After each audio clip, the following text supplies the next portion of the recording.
శ్రీగురుభ్యో నమ. హరి ఓం.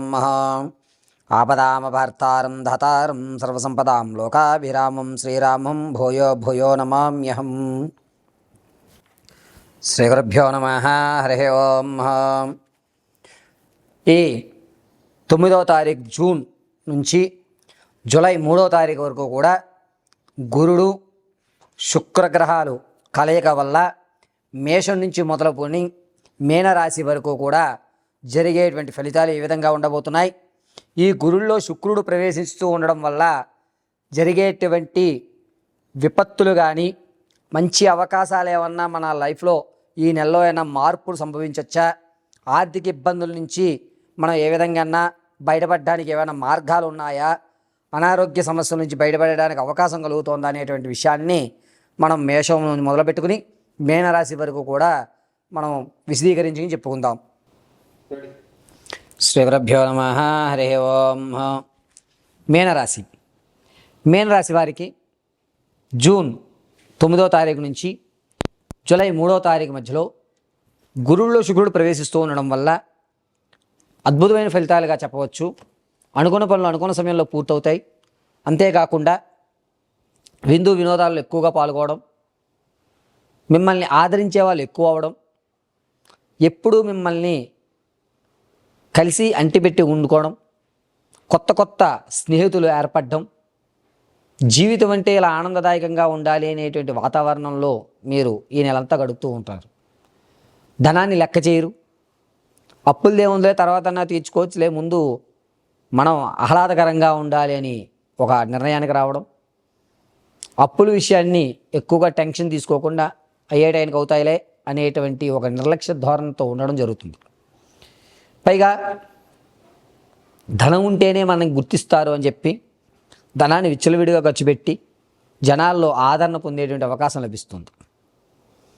ఈ మీనరాశి వారు రానున్న రోజుల్లో ఇబ్బంది పడడానికి ఈ విందు వినోదాలు అనేవి ఎక్కువగా దోహదపడేటువంటి అవకాశం గోచరిస్తుంది.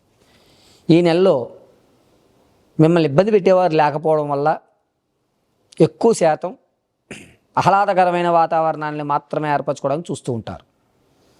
పైగా మీనరాశి వారు వ్యాపారాల్లో లాభాలు చూడడం, శత్రువుల మీద జయం లభించడం ఒక శుభసూచకంగా పరిణామంలో పెట్టుకుని నా అంతటోడు లేడు అనేటువంటి మాటని మాట్లాడుకుని అహం బ్రహ్మాస్మి అనేటువంటి నాళ్ళు ఎదరికి వెళ్ళడం ఈ నెలలో జరుగుతూ ఉంటుంది. అంతేకాకుండా తాత ముత్తాతల నుంచి రావాల్సినటువంటి ఆస్తి చివర్ల వరకు వచ్చి ఆగిపోతుంది. అయినా పర్వాలేదులే, వస్తుందన్న నమ్మకం నాకు ఉంది, ఇక్కడ వరకు వచ్చింది కదా అనేటువంటి ఓవర్ కాన్ఫిడెన్స్ ఎక్కువ అవుతుంది. పైగా వ్యాపారాల్లో కానీ ఆర్థిక విషయంలో కానీ ఎక్కువగా ఆలోచన చేయరు. తర్వాత చూద్దాంలే, ఏముంది, మనకంటూ ఉన్నది ఆనందదాయకంగా ఉన్నామా లేదని మాత్రమే ఆలోచించాలి అనేటువంటి విషయంలో ఉంటారు. ప్రమాదాలు అనేటువంటి కావాలని కొని తెచ్చుకుంటుంటారు.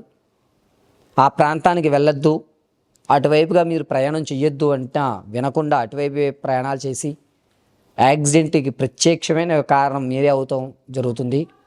ముఖ్యంగా మెదడుకు సంబంధించి పుర్రికి సంబంధించి అనేకమైన ఇబ్బందులు కలిగేటువంటి అవకాశం లభిస్తుంది. ప్రయాణాల విషయంలో చాలా జాగ్రత్తగా ఉండాలి. ముఖ్యంగా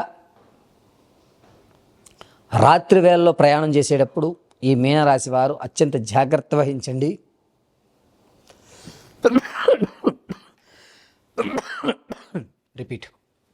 అత్యంత జాగ్రత్త వహించండి. అంతేకాకుండా మీరు ఎక్కడికైనా వెళ్ళేటప్పుడు మీరు ఎక్కడికి వెళ్తున్నారనే విషయాన్ని మీ స్నేహితులకు కానీ బంధువులు కానీ ఒక ఇన్ఫర్మేషన్ ఇవ్వడం చాలా మంచిది. ఈ మీనరాశి వారికి 27వ తారీఖు నుంచి 30వ తారీఖు వరకు కూడా గడ్డు సమయంగా చెప్పవచ్చు. ఈ సమయంలో కొంచెం జాగ్రత్త ఉండడం అత్యంత శుభసూచకం.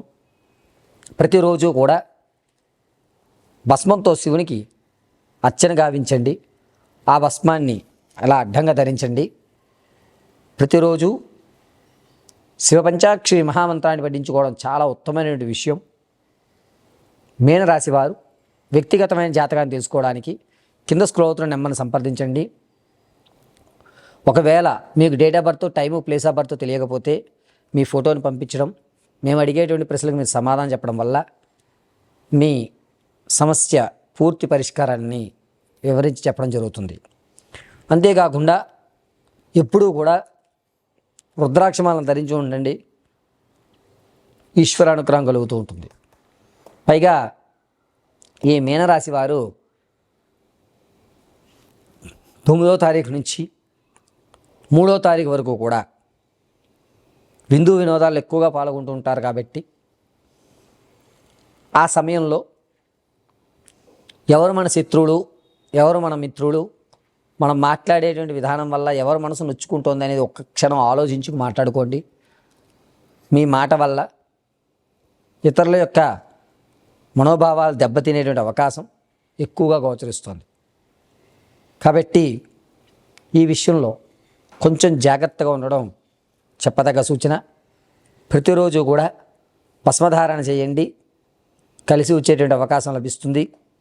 పైగా ఈ మీనరాశి వారు 9వ తారీఖు నుంచి 3వ తారీఖు మధ్యలో వీలున్నంత వరకు కూడా శివాలయంలో ఎక్కువ సమయం కేటాయించే అవకాశాన్ని ఏర్పరచుకోండి.